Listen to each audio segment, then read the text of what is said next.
中国国家主席习近平继5年了后，搁再访问欧洲，昨伫咧法国举办3方会谈。法国甲欧盟是摕乌克兰甲贸易的议题来压习近平。也随后的中法会谈，嘛搁再讲到台海甲乌克兰的问题。双方对奥运期间的休战倡议是达成共识。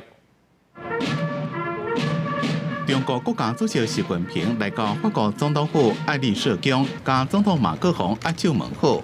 习近平尾下就甲马克宏抑个欧盟执委会主席冯德莱恩进行中法欧3方领导人会晤。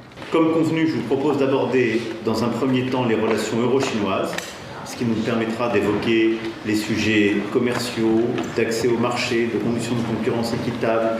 中国始终从战略高度和长远角度看待中欧关系，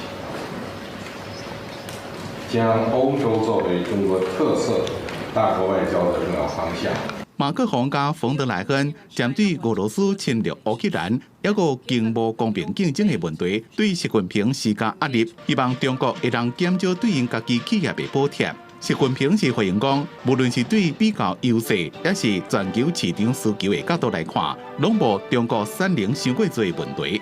In addition, both China and the European Union have a shared interest in peace and security, especially against a backdrop of a very turbulent environment, be it in Europe, in the Middle East, or in East Asia. 伫尾下的中法双边会谈，双方的重点也是放伫咧俄战争、中东冲突，一个台海紧张局势。习近平伫咧会后的联合声明，呼吁唔通照着俄战争抹黑中国。马克宏是提出对东亚危机的担心，双方也对巴黎奥运期间休战倡议达成共识。 中国愿同法方一道，以巴黎奥运会为契机，倡议运动会期间全球停火止战。 Nous respectons les liens anciens qui unissent la Chine et la Russie, ainsi que les efforts qui ont été déployés pendant des décennies pour stabiliser cette relation.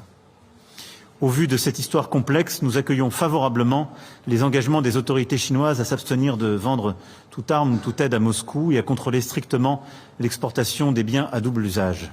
习近平伫咧咱5年了，再一遍访问欧洲，未访问法国、塞尔维亚加匈牙利。一般认为，中国领导人敢若无做出重大让步。虽然习近平看起来敢若是有接受欧洲方面对贸易实行的担心。 要讲说落来是毋是采取实际行动，也搁爱观察。公司新闻张玉林编写。